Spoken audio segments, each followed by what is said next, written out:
यार बात शुरू होती है 1789 से, जब फ्रांस में एक बड़ी रेवोल्यूशन आई। लोग समझे कि सोसाइटी को कम्प्लीटली चेंज किया जा सकता है। पुराना सिस्टम, जहां सिर्फ राजा और अमीर लोग डिसीजन लेते थे, अब खत्म हो सकता था। तो 3 टाइप्स के लोग थे। पहले लिबरल्स, ये चाहते थे इलेक्टेड पार्लियामेंट हो, फ्रीडम ऑफ रिलीजन हो, लेकिन भाई वोट सिर्फ उन्हें मिलेगा जिनके पास प्रॉपर्टी है, मतलब गरीब भूल जाओ।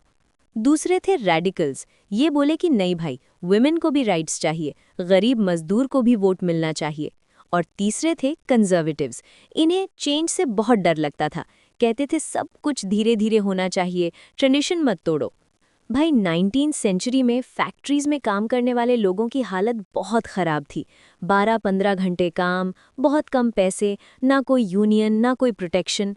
तभी सोशलिस्ट ने सोचा, यार ये सिस्टम ही गलत है। रॉबर्ट ओवेन नाम के एक इंग्लिश आदमी ने सोचा, क्या होगा अगर हम एक ऐसा विलेज बनाएं जहां सब मिलके काम करें, मिलके जिएं। उसने अमेरिका में न्यू हार्मनी नाम की कोऑपरेटिव कम्युनिटी बनाई। आइडिया अच्छा था, प्रैक्टिकली ज्यादा काम नहीं आया, लेकिन सोचने का नया तरीका दिया। अब आता है सबसे इम्पोर्टेंट बंदा, कार्ल मार्क्स। उसने अपने दोस्त फ्रेडरिक एंगल्स के साथ 1848 में कम्युनिस्ट मैनिफेस्टो लिखा।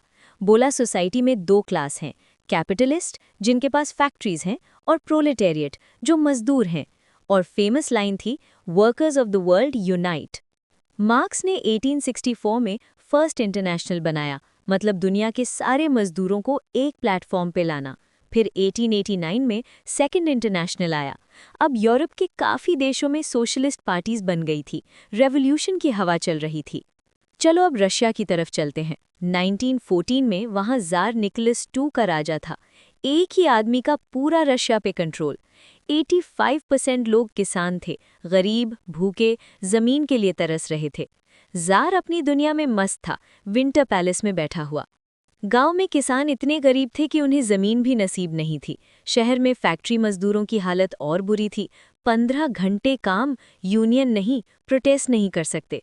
दोनों तरफ से लोग गुस्से में थे, कुछ तो बदलेगा।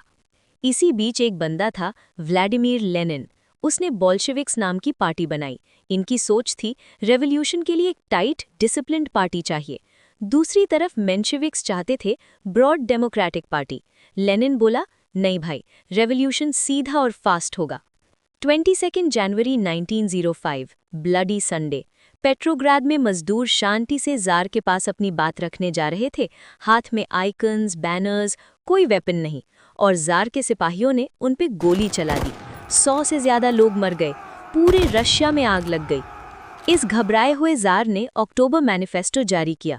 प्रॉमिस किया कि सिविल राइट्स मिलेंगे, एक पार्लियामेंट बनेगी।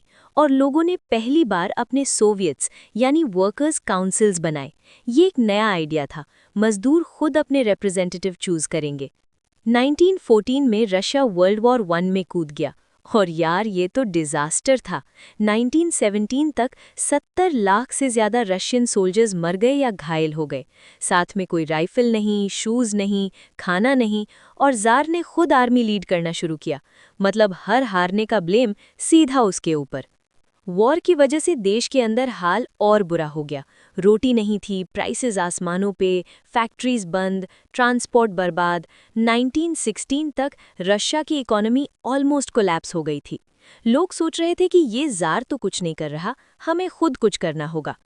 23 फरवरी 1917, पेट्रोग्राड की टेक्सटाइल फैक्ट्रीज की महिलाओं ने काम बंद कर दिया। बोली, हमें रोटी चाहिए। और एक दिन में 2 लाख से ज़्यादा वर्कर्स सड़क पे आ गए। यार किसी ने प्लान नहीं किया था, ये स्पॉन्टेनियसली हो गया।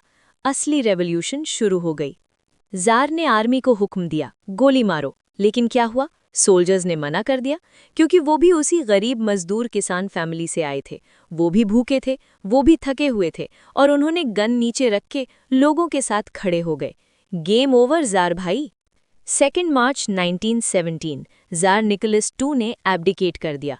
यार 300 साल की रोमनॉफ डायनेस्टी एक झटके में खत्म हो गई। अकेले एक ट्रेन में बैठा, पेपर साइन किए और हिस्ट्री बदल गई। अब एक नई प्रोविजनल गवर्नमेंट बनी, लेकिन इसका क्या होगा वो आगे देखते हैं।